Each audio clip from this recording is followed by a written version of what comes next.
Eu sou Marcelo da Hora, farmacêutico clínico. Então, pode medicar?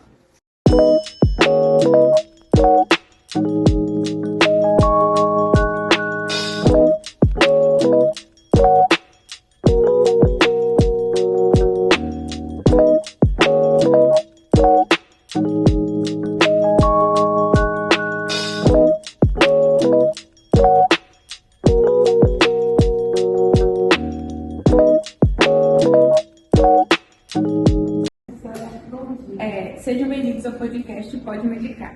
Hoje trataremos sobre o uso indevido do Rivotril e suas consequências para a saúde. Então, professora, poderia nos dizer quais possíveis comportamentos de uma pessoa que se automedica constantemente pode apresentar?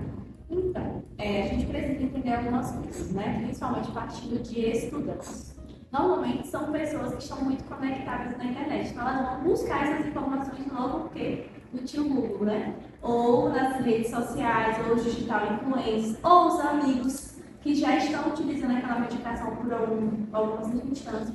Então eles acabam indo pesquisar, entre aspas, a fundo, porque quando a gente fala de uma pesquisa no Google não é tão a fundo assim. Mas eles buscam pesquisar isso. Então a gente tem esse comportamento de quando alguém pergunta se isso não vai fazer mal ou alguma coisa, de falar assim, não, isso aqui é justamente para reduzir a ansiedade, para deixar mais calmo, e utilizam desses argumentos superficiais. Então são pessoas imediatistas.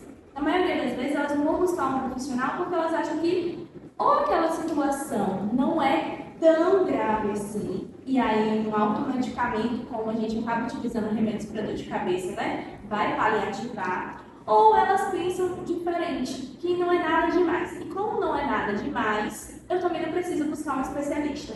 E aí acaba acontecendo as situações ruins, né, porque é o uso indiscriminado disso e como isso vai afetar tanto essa parte biológica quanto a parte psicológica. Então, são pessoas normalmente mais imediatistas que se contentam com informações superficiais e que acabam utilizando disso porque minimizam ou negam aquela situação que muitas vezes é realmente uma situação que precisa de um olhar mais diretivo.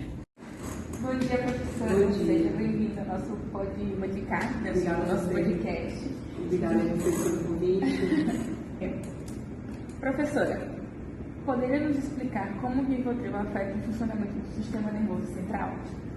Tá, vamos pensar que o Rivotril ele é um dos medicamentos utilizados para alguns aspectos apresentados pelas pessoas voltados para a questão de ansiedade, muitas vezes falta de sono, mas também ele é utilizado para alguns distúrbios mais sérios. Então, a forma como ele age é uma estabilização, digamos assim, do GABA, porém não é uma estabilização que seria boa, porque o GABA é um neurotransmissor. E esse neurotransmissor, ele está muito voltado para as nossas percepções e sensações. Quando uma pessoa está usando o Rivotril, ele termina diminuindo a agitação que esse GABA poderia trazer, que está de uma forma ou outra exacerbada. Então, em termos de neuronais, o que ele faz é uma atuação direta em um neurotransmissor extremamente importante, que é o GABA, é natural, nós produzimos isso. Portanto, gente, significa dizer que precisa ser indicado para um aspecto específico. Né? Tem pessoas que apresentam, por exemplo, as síndromes de movimentos involuntários, né? Como se fossem movimentos repetitivos de perna. Então, ele é uma das indicações. Então, o fato de atuar diretamente em um neurotransmissor significa que não é algo para ser feito de qualquer forma. Hoje eu vim falar dos riscos da automedicação do Rivotril, que tem como princípio ativo o clonazepam. A automedicação é o ato da pessoa utilizar por conta própria um medicamento para tratar algum sintoma ou alguma doença, sem supervisão de um profissional de saúde habilitado.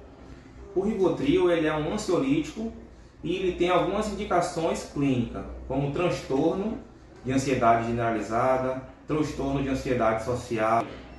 Por fim, o uso do Rivotril de forma prolongada pode causar dependência. E quando se faz a retirada do medicamento, diminui, o paciente não tem como continuar o uso, pode causar abstinência. Isso causa um ciclo vicioso, e a pessoa fica dependente do medicamento, trazendo consequência para a sua vida.